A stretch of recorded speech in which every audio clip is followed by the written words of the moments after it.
Hi, Jeremy Cordeaux in the Court of Public Opinion. I'm just on air here to let you know that we'll be live streaming the Court of Public Opinion every Friday between 9 o'clock and 12 on jeremycordeaux.com. Please join us. We'd love to have you.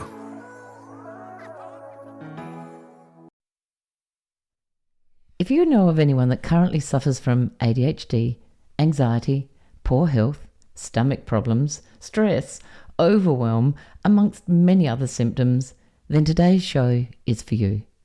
For the last 40 years, one of my greatest passions is understanding personalities and helping people to find out who they are in order to understand themselves and others. Today, we're going to discuss my second greatest passion, what we're feeding ourselves and our children, and how today's foods are making us sick. As adults, parents and grandparents, most of us don't realise how many preservatives, food additives and food colourings are in our food, and the devastating damage that these can have on our minds and our bodies. We're not living back in the time of our grandparents or even our parents, when food was food. It often went off in a day, there were limited choices, and much of it was homegrown, homemade and simple. Slowly over time, more additives, preservatives and food colourings have crept into our foods. They help food last longer. They make it tastier and more appealing to the eye, and their integration into our daily food intake is the biggest it has ever been. What we eat, drink and immerse our bodies in has a huge impact on both our mental and physical health. No matter where you live in the world, we all need to sit up and take notice, because this is affecting us all.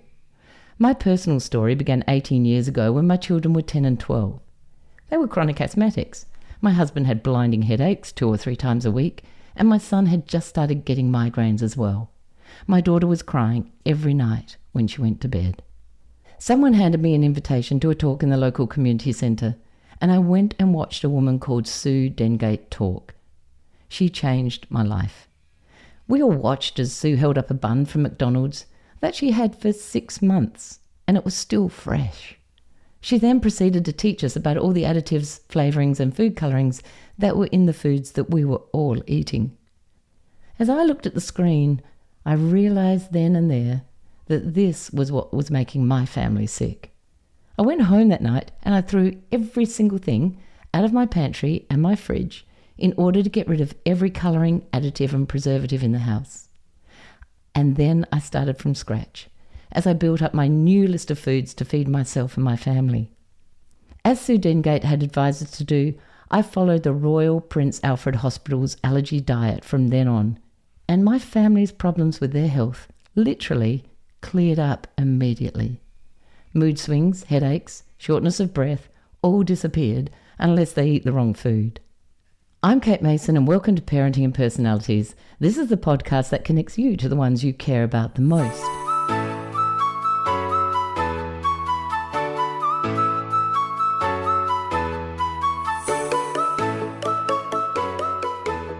Today I'm talking to sisters Tracey and Jo. Together they created Sister Mixin', which has now grown to become Additive Free Lifestyle. They're passionate about changing the way that you look at food by spreading the message that additives and preservatives can be toxic to your health. Their mission is to educate everyone they can on exactly what you are eating, what's in our food, and some of the harmful effects this can have on your health. Because knowledge is power. It doesn't mean you need to be perfect. It just means that you can make informed decisions rather than living blindly.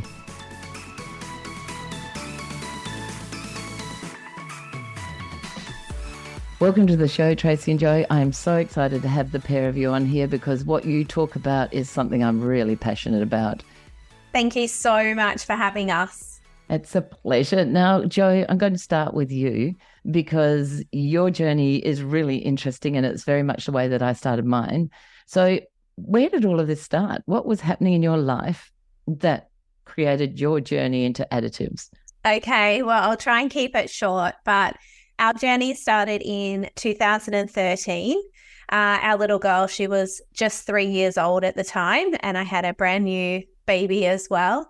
But my daughter, her behaviour was just, it was out of control. Like she was super, super hyperactive, my main concerns was that she was biting a lot. Like we couldn't get her to stop biting. She had really poor concentration, to the point where just simple things to most people were really, really challenging, like reading her a book.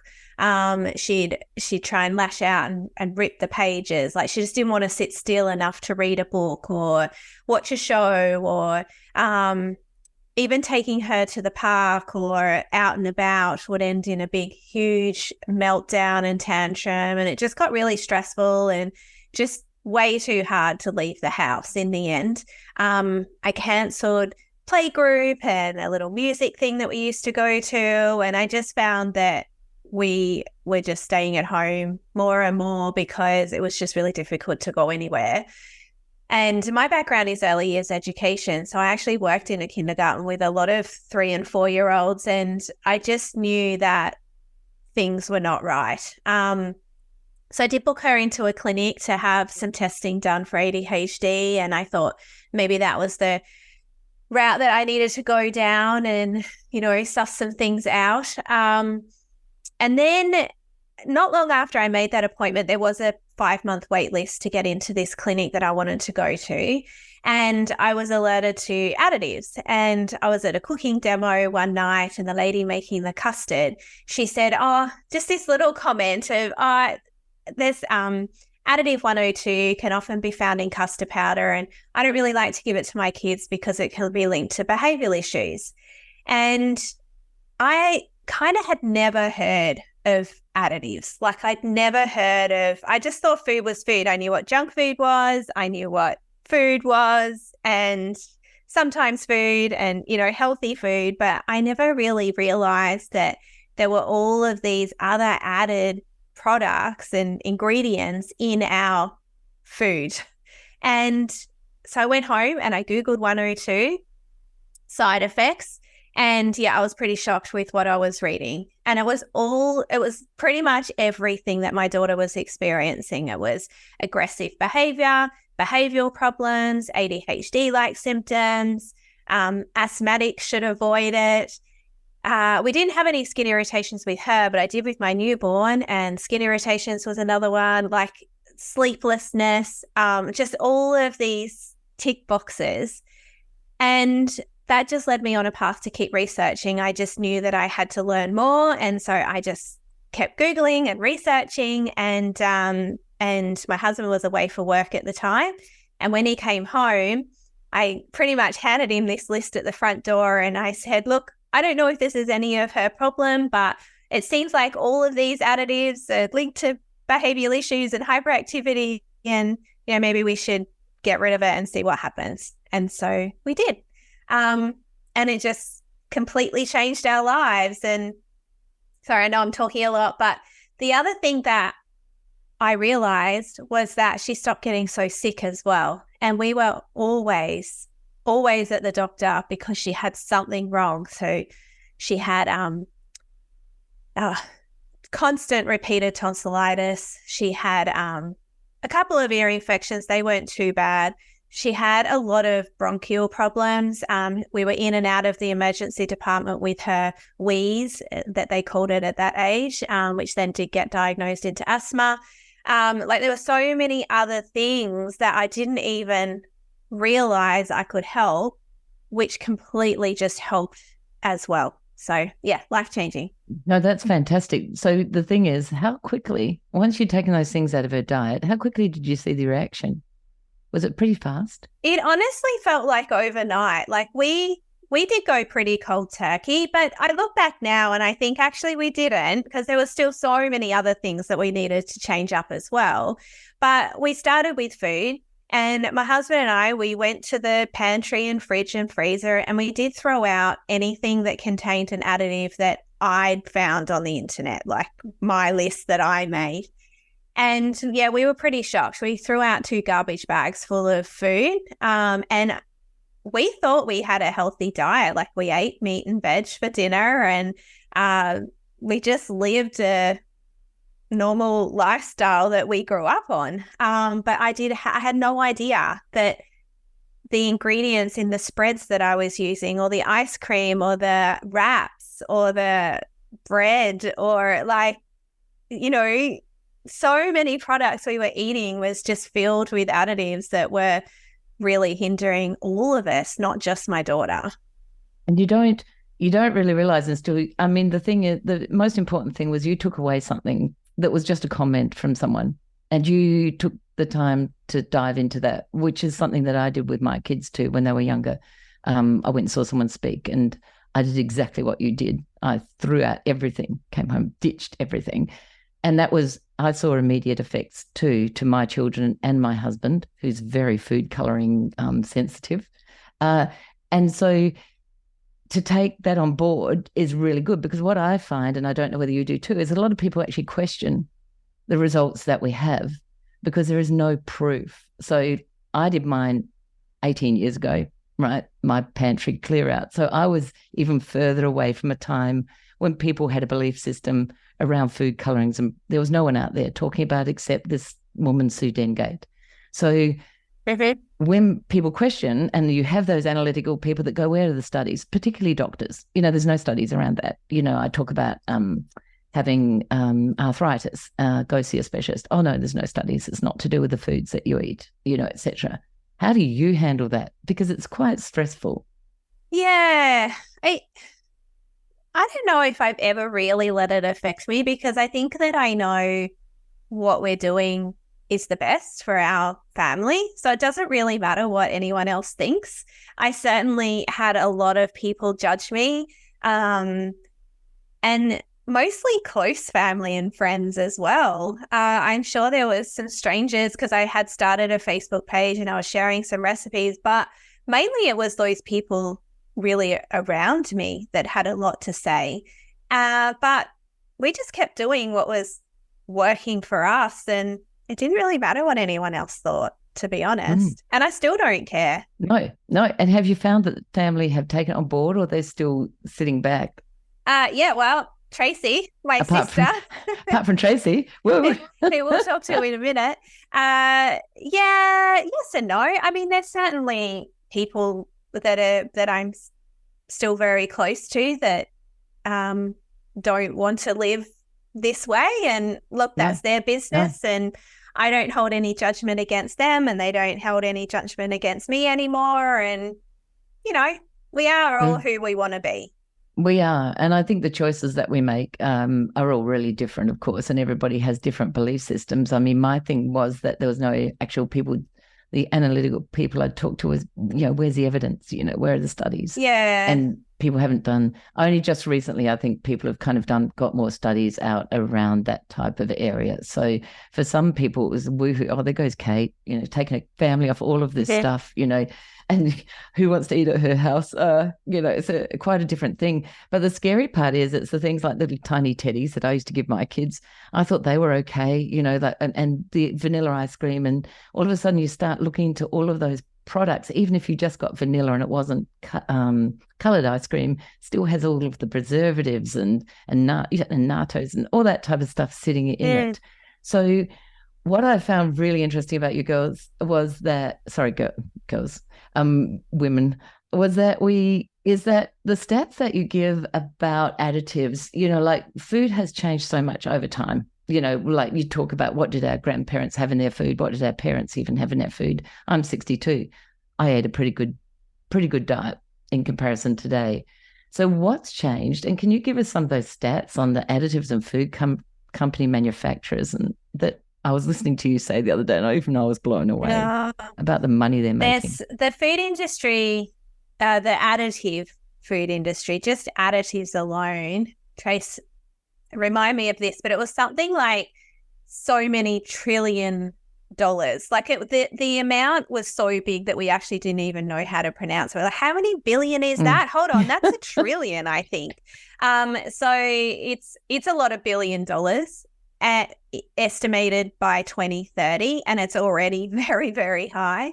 So yeah, if you want to make a lot of money, go into the food additive market, because you'll be set up. And I think, to answer your question, what's changed is money and marketing, and time poor, and, you know, we're so marketed. Like, we've always had 24 hours in a day, no matter what generation we've lived in. And mum never used to work. Mums do work now. And times have changed, and time has gotten very short for a lot of families as well, in different areas of the day and different areas of the week. And I think that priorities have changed. And I think that marketing has had a lot to do with that, with all of this convenient food. And that's what I was buying as well. Like, I wasn't making gravy from scratch because it was quicker to get the instant stuff from the tin. I was buying some processed biscuits and lunchbox snacks and making some myself, but we would have both options there because I didn't have time to make everything from scratch. I didn't cook a homemade breakfast. We ate cereal because it was easy and convenient. And I just think that, yeah, to answer the question, what's changed, I think just life and what's on the supermarket shelves. The first supermarket came into Australia in the 1930s, and really it was there to just supplement what we couldn't grow at home. And it was just, you know, little, and like, it wasn't a big deal. And now you look at a supermarket and every single aisle has processed packet food. Are your children comfortable and accustomed to eating that way now? Mine are now. Do you have any fights around it, you know, with McDonald's or anything like that? Do you have any battles with them yet? I don't. Or are you still able to feed them the way? We're not perfect.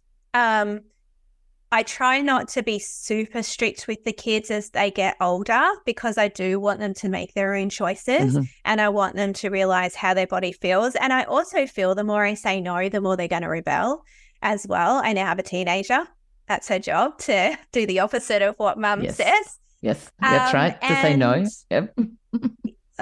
As we're recording this, it's just been, they've just finished school for the year, and there's, I don't know, 28, 30 kids in my son's classroom, and I think he got a candy cane from every single one of them. And as much as I hate that, I can't control everything. And so what I can control is what I control at home. And what I can't control is what they do when they're out and about. I have got some hard no's, and they know that. Zupa Dupas and Qualshers at school is definitely one of them. So then we have alternatives at school that they can go and grab from the freezer. But at the end of the day, you can only control so much. And if I was going to stress about everything that they ate and did, it wouldn't be great. I just feel like, I'm sure people have different opinions, because we do get a little bit of very tiny amount of feedback on our socials because we aren't strict enough. But at the end of the day, I've got to let them live and make their own choices as well. Yeah, you do. You do. Tracey, how did it go down with your children? Yeah. Hi, everyone. Hang on, let me just adjust my mic here. Mine were about 10 and 12 when we started living additive free, and we were really slow to adapt to the lifestyle. So I didn't go hardcore like Joe did, and I didn't necessarily need to from a behavioural point of view, or I didn't have asthma, they didn't have anything wrong with their skin. There was no health concern that I knew, like that I could physically see, I guess. But the more I learned about additives and how there's a long-term effect that is at play there, and there's a long-term health risk that can be associated with a lot of additives, that's when my mind was like, oh, hold on a minute. I've taught my kids to be safe with so many things. We hold our hand when we cross the road. We wear a seatbelt in the car. We wear a helmet when we go outside, not on a push bike. We wear sunscreen, et cetera, et cetera. And I was not teaching them to have safe thoughts about food from that health perspective. And so when that sort of entered my head, I was like, all right, I need to educate these kids, and again, we had some hard and fast no's from the start. And you mentioned McDonald's, and that was one of them. And we used to get McDonald's at least weekly. Like it was like the treat on the way home from dance lessons on a Friday night. And I remember vividly saying to my husband one Friday night, oh my God, I'm so glad, sarcastically, so glad I bought them McDonald's on the way home. Like, look at their behavior now, and not even twigging that they were related. I just was like, oh, now they're tired and they're like not even connecting them until I kind of realized. So it definitely did affect my kids. I just wasn't connecting it. And as we started to remove things, and it was really simple swaps, and this is what I think is really important for people to understand is the simple swaps. Like I started grating cheese instead of buying it in a bag. I changed the tomato paste to one in a glass jar instead of a squeegee tube. Same brands, just different amount of additives in them. Just really, really simple swaps like that. And so my kids didn't even notice half the time. Like that there was a change. Like there was still tomato sauce, there was still chips, there was still chocolates. I just started making different choices. And I think that helped my family kind of go additive free. And but even for my husband, it took us, I was probably quicker on the bandwagon because I was learning the information. They had to then recycle it from me. Like, so they weren't learning it. They weren't interested in it. I was just the nagging wife, mother, parent person in the household. Right. But the more they understood it and the more they could see my passion behind it and my desire to keep them as healthy as possible, that I think was where a switch flipped for them as well. And even now, my eldest is 23, my youngest is 21, and look, they're far from perfect. I'm far from perfect, all of that, same as Jo. However, my eldest has bought a home. She's moved out with a boyfriend, and they live as additive free as they possibly can afford in their very tight budget. And even my youngest, who's pushed back the hardest out of everybody in my family, will still say, Mum, do you reckon this has additives in it? Like for some things, not everything, but for some things. So the message got through. And like Jo, we weren't super strict. We didn't go hardcore. There was no I don't know, whatever you want to sort of say. But it was just, we just eased into it, I guess. And they learnt. Yeah, because we can't control everything. Although I think when I went into it, I was a little more in control to a degree. The behaviours and sicknesses of my family were dissipated almost instantly. But my kids are a step older. And what we have to remember too is that it's what we show that they actually eventually copy. Let me they sit there now at 28 and 30, and they are eating the right foods. They are, bone brothing. They are, I ferment stuff. They are right in on all of that. It's selling it to their partners that is the harder part, I think, for them. And my son is going out with a doctor, and doctors, only have about 20 hours of nutrition their whole course. And so there's no belief system in that area at all either. So it all has to be, and unfortunately, a lot of these people do have ill health that you sit there and you go, just let me get my hands on you. I could do something about this, but you can't because, it's not your role. You have to sit there and just wait until one day someone might say, oh, hey, listen, this is happening to me, because it is an amazing, I just sit there because I'm so passionate about it. I've just sat there over the last, God knows, 18 years or whatever, and just looked at how different things are and the differences in behaviours that are evident through artificial colourings and preservatives. Now, what you asked before, sorry, if I could circle back, you asked before about the food additive market, and I found the stats that Jo was trying to remember because I can't remember it all. And so the food colour the food colour market, so just the food colours that you see in the supermarket that are added into foods, that market is set to reach $3,759,000,000 by 2027. So that's only a few years away. So $3,759,000,000. That's just in food colours. So that's just one element. And then you've got the whole food additive market, which Jo was saying before. And this is a number I actually don't even know how to pronounce. So I think it's 1,018,757,000,000 something ludicrous. It's just a ludicrous number. And that's by making. 2027 as well that's so much profit. If people think that the food industry cares about your health, they do not. They do not one little bit. And something else that I heard recently on Instagram, actually, I was watching Reels as you do, and you sit there and scroll for a little bit. And this lady popped up and I was like, that makes so much sense to me. She said, like, she was a food creator and she sells her own products. And of course, they have to charge a premium price because she's really careful what she puts into the product. And so they're meals that she must sell locally or whatever. And she said, if the food that you buy in the supermarket, they are looking for every way to make a profit. So they will choose the cheapest product they can to add in. They will choose the cheapest eggs, the cheapest flour. They're not in there to look after your health. They're in there just to give you a product that you will eat without any care.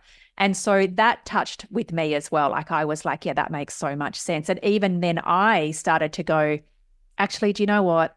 There's choices that I can improve on again for my long-term health and the health of my family. So, and it is just some small swaps. Yeah, it is. And if you keep it simple and you don't overwhelm yourself, that's a much better way to do it. So it is that. So can you just, before we finish up here, what I want to know is, I was listening about how they can put additives and food colorings in and say that they're natural flavorings and natural food colorings. Because my daughter's bought these gummies that are a medicine gummy, not anything else but medicine. And she showed me the label because they were red. And I said to her, why are you doing this? Why aren't you just taking the pill? Oh, they're really yummy. And she showed me the list of ingredients, and there was natural flavoring and natural colouring in there. And I just had listened to you guys. I said to her, throw them in the bin, get rid of them. So can you tell us just quickly about how unnatural all that natural is? There's no rule in the Australian government. They don't set a rule around what people can write on packets to some degree. There are some. But when it comes to natural flavours, they deem that pretty much even if it's created in a factory, it can be classed as natural because they've had to create it from something, right, that has something. And so we even called the Food Standards Agency to clarify this, and they said they basically don't have any there's no one checking like this. So a company can put the words natural flavours and it can still be a synthetic natural flavour. So really? So it can be still be created in a factory. So it can be like a cubic zirconia versus a diamond. Like it's still, cubic zirconia is still classic, still natural. It's still a natural item, but it's not a diamond. And so it's kind of like that. And so that's how they deem it. So when you see the words natural flavours, you have to be really cautious unless you really trust that company.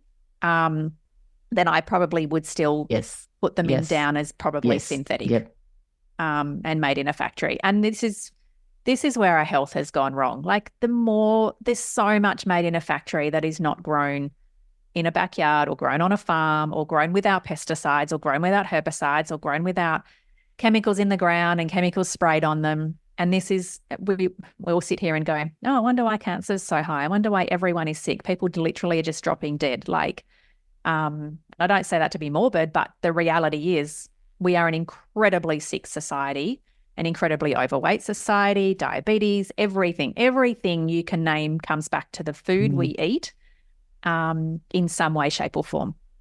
And unfortunately, as a doctor now, you can't be straight about being overweight or anything like that with people because it's, putting people down. So it's a really hard area to be in. And I also worked in early childhood.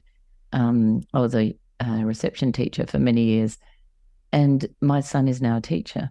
And honestly, the stories he tells when he comes home from school, and people say to me, maybe you missed it, Kate. You missed the behavioural issues, And I say to people, no, I didn't miss anything. I had a class of 34. There might be one or two kiddies in there who had a few problems, and maybe I did miss autism if the child was very quiet. However, my son's got kids running out of the classroom. He's got children throwing things. There's such a difference in behaviour. And, I was speaking to a sleep doctor, and he said, look, I would always come back to sleep. And I'm speaking to you, girls, and I would always come back to food as well. before for all of this stuff, before I started going to see specialists and before we did anything like, anything more, because like you say too, you can't get into a specialist these days anyway to see but about even those things. sleep is affected. No, you can't. Yes. Even sleep is affected by the food we eat. It is. My husband gets jumpy legs the minute he has anything that's got additives in it. So totally get that. It is. I just want to touch on that as well, because after Halloween, I put a reel up to say that millions of families all over the world are going to be wondering why their kids are so naughty in the next couple of days, and not connect between the amount of lollies and candy they've had over Halloween and the amount of teachers that wrote into us that next day to say the kids were off their heads today. Yep. I felt so sorry for the teachers the day after and the next day, because it takes it can take a while for it to get out of the system. And also, they're not just consuming a whole bunch on Halloween night. Generally, they're allowed a treat in their lunchbox the next day. And, these buckets of candies are lasting weeks in kids' homes. And but I was really shocked at how many teachers wrote in to say, I've had the worst day. That is so sad. And it's such an indictment, like you say, of what's happening with our food today. No. Now, listen, I'd love to go on further, but I'm going to wrap up. But what I want you to know is that I downloaded your app. I want you to tell people whoever would like to tell people about your additive app. I actually used it the other day because my son is going through a bit of what I call a rebellious time with his food. He's out there drinking and having a good time. And he was sitting next to me eating this horrible pack of rice crackers that I just looked at. They were red chili something or other. And I said to him, hey, listen, shine this app on the side. And he did. And he said, oh, my goodness, this is so bad for me. But he kept eating them. And I said, well, what are you going to do? He said, I'm going to finish the packet because I've started already. I may as well keep going. But it is an amazing app. And it is so great for people that really don't have any idea about what's in the foods that they're picking off the shelf. So could you just give us a quick rundown on the app and where people can find you? And it'll all be in the show notes anyway. But who would like to? Absolutely. So you can find us on all the socials at Additive Free Lifestyle. So it's all one word. Facebook and Instagram is the main platforms we're on. We are a little bit on TikTok, but mostly Facebook and Instagram. And our app you can download from any app store, so Apple or Google Play. And you just search Additive Free Lifestyle and it should come up. And what it has is a scanner. So we're the only ones that we know of in the world that have this scanner ability, and you can scan an ingredients label. So there are others that scan a barcode, but a barcode doesn't give you a full ingredients listing. So it's really, really important to know the difference, what the ingredients are. So you scan an ingredients label and then it would come up and tell you how many additives it's detected. And then you can read about those additives and decide, like your son, if you want to keep eating them or not, or even purchase it in the first place. Because, money's hard to come by. Like we work really hard for our money, and I would prefer to spend it with companies that are doing the right thing and actually caring. So choose wisely. But yeah, the app's really, really cheap. It's free to download. You can trial it for the first 7 days. And if it's not for you, you can just, unsubscribe. And then, the app's you can choose a couple of different subscriptions. It's all in the app, but, and it'll tell you what they are. And it's really amazing that you can scan a packet, scan a pop, whatever, and it'll tell you what additives are there. Yep. And I love that if your visual, it's got the sad and happy faces on it. I think that's a really great thing as well. He just looked at all the sad faces that were all over it. And we've had really good feedback with children that are have any type of learning difficulties or autistic, or they can see, like you said, it's a really good visual for kids that maybe even can't read yet, like even little ones, to be they can generally distinguish between those face pictures. So it's a really good one for that too. That's cool. Thank you both so much for joining me today. I really love talking to you, and there's so much more to talk about. But for those listening, please check it out. Really important. And if your children's having tantrums right now, that'd be a great thing to do. Thank you, girls. Thank you. Thank you. So it's time to get curious.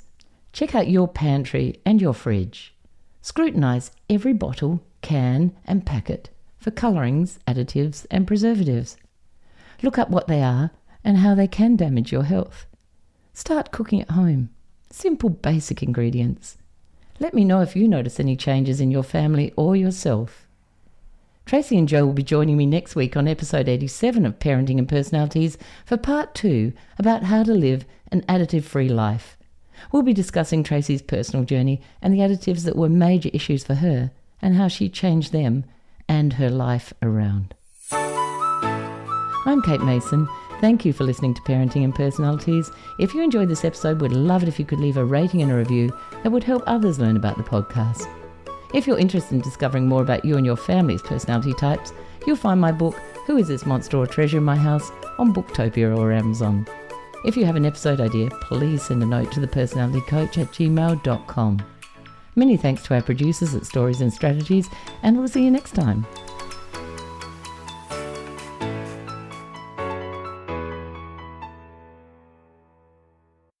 Hi, Jeremy Cordeaux in the Court of Public Opinion. I'm just on air here to let you know that we'll be live streaming the Court of Public Opinion every Friday between 9 o'clock and 12 on jeremycordeaux.com. Please join us. We'd love to have you.